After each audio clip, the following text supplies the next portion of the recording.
nama saya Susanto, CGP Angkatan 10, Kabupaten Melawi, berasal dari SDN 1 Pinuh Utara.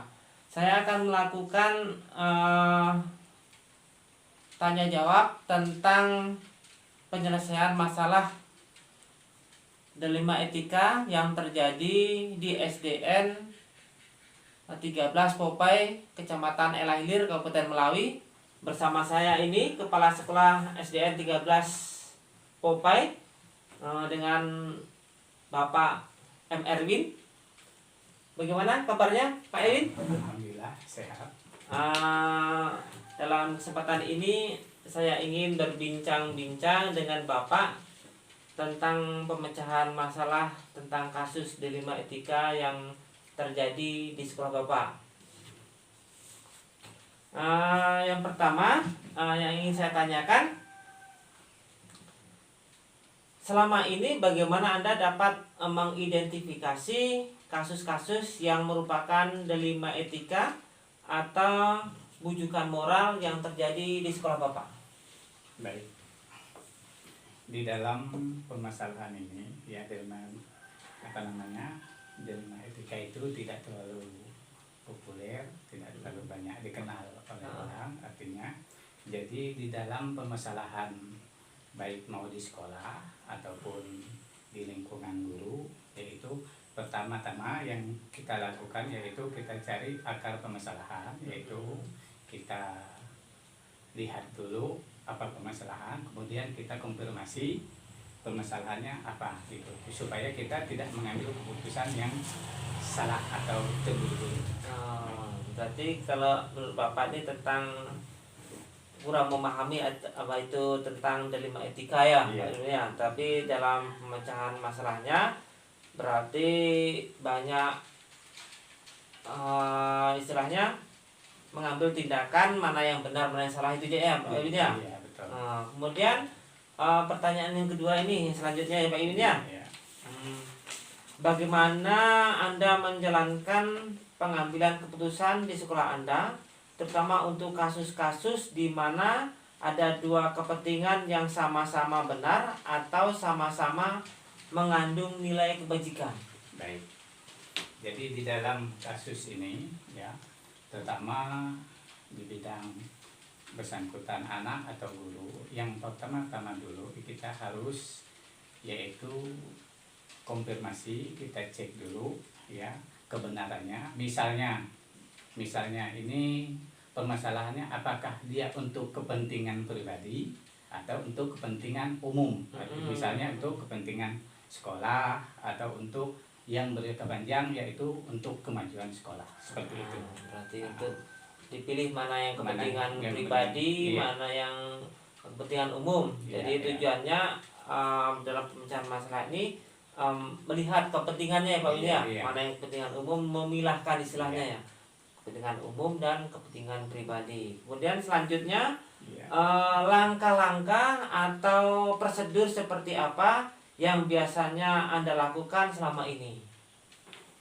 Langkah-langkah yang pertama yaitu yang pertama benar yaitu seandainya di dalam permasalahan tadi, yang pertama yaitu kita cross check ya terhadap misalnya itu terjadinya di kendaraan anak, yang jelas kita harus konfirmasi dulu dengan anak, dengan siswa, dengan guru, dengan yang lainnya yang menyangkut di dalam permasalahan tersebut. Kemudian baru kita melaksanakan yaitu memberikan keputusan ya permasalahan itu, menyimpulkan supaya permasalahan itu yang pertama ya masalah yang ringan seharusnya kita putuskan secepat mungkin supaya tidak menimbulkan masalah yang baru. Seandainya permasalahannya itu memang agak lumayan membutuhkan ya ibaratnya waktu, kita tunda untuk berikutnya, kita cari konfirmasi informasi yang sebaiknya supaya keputusan kita itu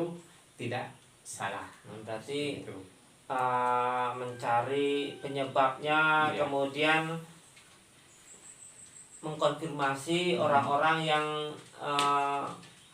bersangkutan ya Pak Imin ya. Iya betul. Kemudian kalau memang tidak bisa diselesaikan pada waktu itu ya ditunda untuk mencari solusi yang tepat ya Pak Imin ya. Tapi tidak berlarut-larut supaya masalah itu cepat Berarti selesai. ya. Berarti penundaan ini sehari 2 hari ya Pak Imin ya. Sip, lanjut.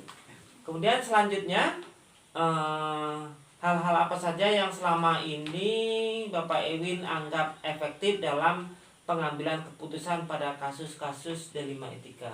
Baik, setiap permasalahan pasti saya akan melihat dulu akar permasalahan. Masalahnya kita setelah tahu akar permasalahan, habis itu baru kita konfirmasi ke pihak-pihak terkait. Misalnya di situ kita ada komite, ya, ada siswa, ada dewan guru, bahkan ada guru-guru yang senior. Itu kita lebih mempercayai supaya informasi itu kita harus memutuskan bijaksana seperti itu. Jadi mencari solusinya dengan mungkin cari istilahnya pendapat dari rekan-rekan lain, dari yang senior maupun bekerja sama dengan komite sekolah juga ya Pak ini ya. Kemudian selanjutnya hal-hal apa saja yang selama ini merupakan tantangan dalam pengambilan keputusan pada kasus-kasus D5 etika. Jadi tantangannya dalam pengambilan keputusan nih Pak Imin. Iya, baik. Tantangan ngambil keputusan itu pasti ada, yaitu plus minusnya. Ya. Ada yang keputusan kita ini ada yang menganggap itu positif, ada yang negatif ya, seperti itu. Tapi keputusan itu memang harus kita objektif, ngasih penilaian terhadap memberikan keputusan itu ya. Yang pertama itu memang kita harus banyak mencari dari sumbernya, akar permasalahannya apa. Kemudian setelah itu baru kita menentukan keputusan. Meskipun keputusan itu ada yang tidak menyetujui atau tidak menyukai, tapi kita yang jelas kita harus memberi keputusan itu keputusan yang benar, tidak salah. Meskipun apapun yang terjadi ya kita lakukan supaya untuk terbaik bagi sekolah ataupun bagi guru atau anak seperti itu. Ini yang selanjutnya nih Pak Iwin. Apa yang Anda miliki atau sebuah jadwal, kemudian atau memiliki jadwal tertentu dalam sebuah penyelesaian kasus D5 etika, apakah Anda langsung menyelesaikannya dengan tepat atau memiliki sebuah jadwal untuk menyelesaikannya, atau bentuk atau prosedur seperti apa yang Anda jalankan? Misalnya kan dengan penyelesaiannya itu terjadwal atau enggak gitu Pak Iwin. Baik. Di dalam sekolah yaitu tidak semata-mata setiap hari, setiap waktu itu ada masalah. Jadi dia tidak ada jadwalnya, tidak ada jadwalnya. Tapi apabila ada timbul permasalahan, mau skala bersifatnya intern sekolah yaitu kecil maupun skala besar, itu memang harus kita tuntaskan. Langsung deh ya? Iya, langsung kita tuntaskan pada hari itu juga. Kecuali permasalahan memang menyangkut masalah ranah di hukum, di apa kita butuh proses seperti itu. Berarti selama ini dalam pemecahan masalahnya tidak terjadwal ya? Iya. Jadi ketika ada permasalahan timbul langsung diselesaikan. Apabila permasalahan itu memang mengandung proses hukum, berarti ya tetap melalui tahapan ya Pak ini ya? Jadi secara langsung berarti setiap ada permasalahan tidak lewat jadwal ya Pak ini ya? Langsung diselesaikan, berarti bagus ya. Kemudian selanjutnya ini,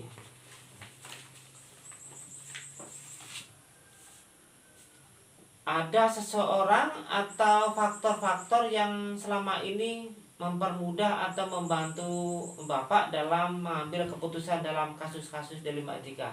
Jadi apakah ada orang-orang tertentu atau pihak lain yang membantu Bapak dalam menyelesaikan kasus D5 etika ini? Baik.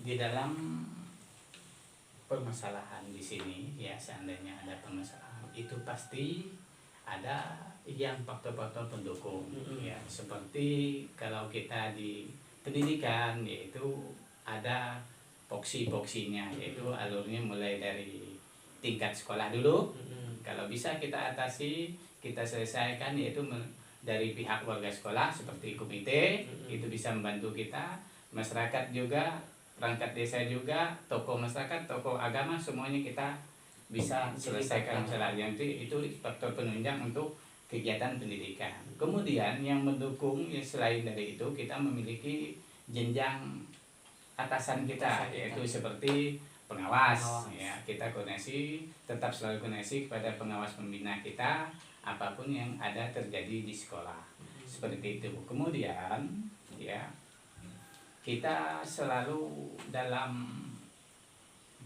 setahun atau itu beberapa bulan, kita selalu ada, yaitu mengumpulkan orang tua murid, komite, apa segala itu, termasuk pengawas juga. Kita selalu berdiskusi, yaitu tentang kemajuan sekolah. Kemudian ada permasalahan-permasalahan apa sih yang timbul terhadap anak, terhadap guru, yang menjadi delima di dalam sekolah itu. Kemudian setelah itu barulah kita sama-sama berumbu koordinasi, yaitu mana yang terbaik buat sekolah kita, seperti itu. Jadi faktor-faktor pendukung untuk menyelesaikan masalah ini, Pak Iwin, yaitu melibatkan komite sekolah, orang tua, pengawas, tokoh masyarakat, kemudian termasuk atasannya, yaitu pengawas. Kalau di situ, jadi mereka mendukung dalam faktor-faktor pengambilan keputusan delima etika ini ya. Iya, seperti jadi itu. Semua dilibatkan istilahnya ya Pak Iwin ya. Iya, seperti itulah. Kemudian dari semua hal ini yang Bapak ceritakan inilah, apa sih yang ingin Bapak sampaikan, atau pembelajaran apa yang dapat Bapak petik dari pengalaman mengambil keputusan delima etika ini, pengalamannya? Iya. Pengalaman saya yaitu di dalam mengambil keputusan, yang penting itu adalah kebenaran. Ya. Kita akan berkata jujur, kita akan mengambil keputusan jujur walaupun pahit akibatnya. Tapi yaitu yang pertama itu adalah untuk kebaikan sekolah, untuk kebaikan bersama, yaitu misalnya masyarakat atau guru, anak-anak, itu semuanya kita ambil keputusan yang pertama yang jelas itu adalah kepentingan bersama untuk kemajuan pendidikan, seperti itu. Jadi hal yang ingin dipetik dari permasalahan ini, berarti dalam pengambilan keputusan itu mengambil kejujurannya, kejujuran, kebersamaan, agar terutama keputusan itu dapat kita pertanggungjawabkan ya Pak ini ya. Iya, pasti kita pertanggungjawabkan supaya kita berlaku adil. Terima kasih atas waktunya, telah meluangkan waktu untuk berbincang-bincang dengan saya. Sama-sama. Semoga sukses ke depannya. Terima kasih. Terima kasih.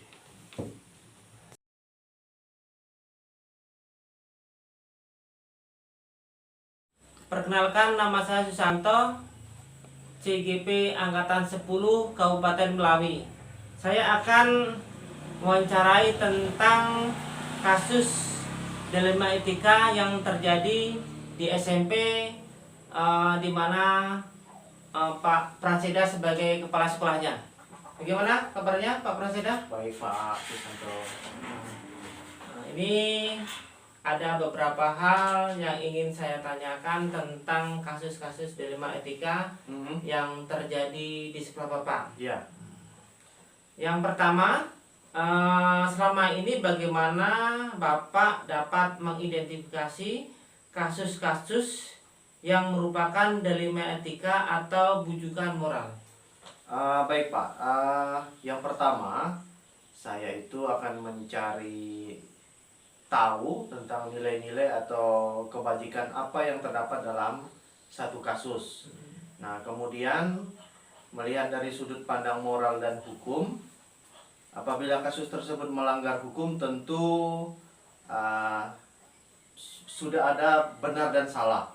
Dan kemudian, namun jika masih bisa dikatakan benar lawan benar, maka masalah tersebut merupakan dilema etika. Gitu. Jadi Bapak udah bisa mengelompokkan mana yang delima etika atau benar lawan benar ya Pak? Iya. Kemudian selanjutnya, bagaimana Bapak menjelaskan pengambilan keputusan di sekolah Bapak tentang kasus-kasus di mana ada dua kepentingan yang sama-sama benar atau sama-sama mengandung nilai kebajikan. Oh ya, selama ini memang saya melakukan identifikasi, kemudian menganalisis kasus dari berbagai sudut pandang tentunya, untuk mengetahui akar atau pokok permasalahan.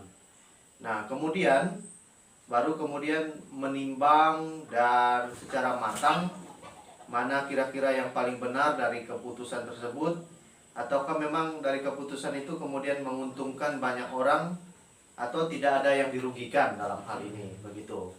Jadi mengutamakan kepentingan orang banyak intinya ya Pak ya. Iya, kepentingan itu. Selanjutnya langkah-langkah atau prosedur seperti apa yang bisa Bapak lakukan selama ini?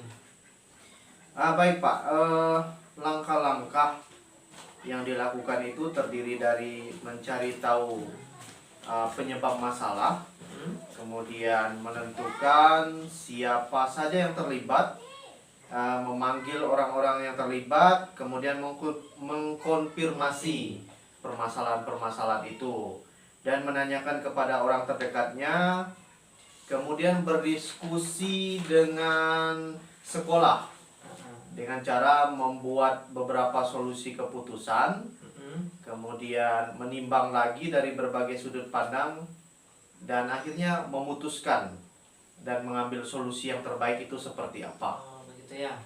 Jadi selama ini dipertemukan dulu yang bersangkutan dengan kasus-kasus ini ya, siapa-siapa orangnya dulu, kemudian menimbang-nimbang tentang kasus yang Bapak hadapi ya. Iya.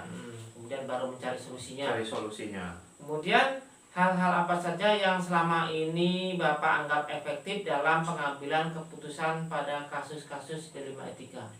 Tentu yang saya lakukan itu adalah melakukan analisis khusus melalui diskusi dengan pihak yang terlibat dalam satu permasalahan ini. Dan tentu ya ini yang penting adalah menerima masukan atau pendapat dari pihak lain sebagai bahan pertimbangan, begitu Pak. Ya, kemudian baru kita menentukan solusinya, menyesuaikan dengan peraturan atau norma-norma yang berlaku, kemudian mengedepankan kepentingan umum, yaitu tentang solusi yang bermanfaat bagi banyak orang, baik secara jangka pendek maupun secara jangka panjang. Nah itu. Kemudian jadi tadi kan menentukan permasalahan atau titik beratkan ke mana jangka panjang, mana yang jangka pendeknya ya Pak Presiden.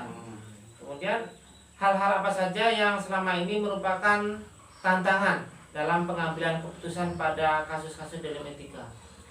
Nah ini yang sering kami alami kesulitan. Tantangan-tantangan itu misalnya saja ketika kita mengambil keputusan, jadi permasalahan tersebut tentu melibatkan diri sendiri. Nah, sehingga untuk mencari keputusan yang terbaik harus menguntungkan kedua belah pihak, begitu Pak. Jadi tidak ada yang dirugikan salah satunya, jadi dua-duanya harus seimbang lah begitu.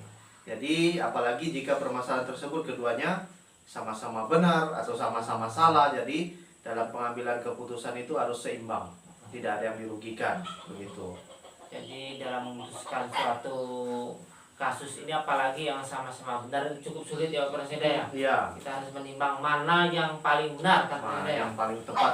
Selanjutnya, apakah Bapak memiliki sebuah jadwal tertentu atau penyelesaiannya kasus dilema etika ini langsung diselesaikan? Misalnya memiliki sebuah jadwal tertentu gitu. Oh iya, untuk memutuskan masalah ini, misalnya masalah ringan, saya langsung memutuskannya pada saat itu juga. Berarti diputuskan langsung permasalahannya ringan ya. Berarti tidak terjadwal. Tidak terjadwal. Akan tetapi jika masalah ini boleh dikategorikan masalah yang rumit, berat, maka langkah yang disebutkan nomor 3 tadi harus terjadwal ini Pak. Dengan cara mencari solusi permasalahan, menentukan siapa yang terlibat, memanggil orang-orang yang intinya terlibat untuk mengkonfirmasi dari permasalahan ini. Ini berarti terutama untuk permasalahan yang berat yang memakan waktu ya berarti ya. Betul, betul. Terjadwal. Kan biasanya ada permasalahan berat yang harus kita pikirkan ya. Mana yang misalnya kita harus mencari bukti-bukti dan lain sebagainya kan. Ya. Konfirmasi pihak-pihak lain yang terkait berarti Betul. itu harus terjadwal. Jadi Berarti kan prosedurnya itu lumayan panjang, Ya. maka harus terjadwal memang dalam pengambilan keputusan ini. kemudian adakah seseorang atau faktor-faktor yang selama ini mempermudah atau membantu Bapak dalam mengambil keputusan dalam kasus-kasus Delima Etika? Tentu dalam hal ini saya tidak bisa mengambil keputusan secara pribadi, tapi saya melibatkan banyak pihak. Ya. Di antaranya itu guru-guru, rekan guru yang ada di sekolah, stakeholder, orang tua siswa, masyarakat di sekitar. Ini semua harus kita libatkan supaya memang ya terjadi ya kita bisa menerima konfirmasi dari mereka, sehingga dari masalah yang akan dihadapi ini kita bisa memutuskan yang terbaik, begitulah Pak. Berarti dalam faktor-faktor yang mendukung paling banyak ya. Iya. Banyak yang dilibatkan, misalnya orang tua, misalnya dari kalau ke sekolah kan dari sekolah dan pihak-pihak yang terkait lah. Iya. Jadi banyak yang mendukung Bapak ya. Iya. Dan selanjutnya dari hal ini semua yang telah tadi Bapak sampaikan, pembelajaran apa yang dapat Bapak petik dari pengalaman Bapak mengambil keputusan dari Etika ini? Yang paling utama itu kita harus meninggalkan keegoisan pribadi kita. Jadi ini harus kita tanggalkan jauh-jauh lah dari pribadi kita. Keegoisan yang pertama. Keegoisan. Karena kalau memang masih melekat di dalam diri kita ini, susah untuk menentukan solusi dari permasalahan itu. Maka dari itu kita harus benar-benar mengambil jalan tengah mana yang terbaik, sehingga nanti bisa diputuskan yang terbaik pula bagi ya kemajuan sekolah, bagi peserta didik kita dan lain sebagainya. Begitu sih Pak. Demikianlah bincang-bincang tentang pengambilan keputusan yang terjadi di sekolah Bapak. Mudah-mudahan semua kasus dapat terselesaikan dan kedepannya sekolah Bapak lebih maju. Terima kasih atas Baik, Pak. waktunya Pak Prasetya. Sama-sama. Selamat sore. Selamat sore.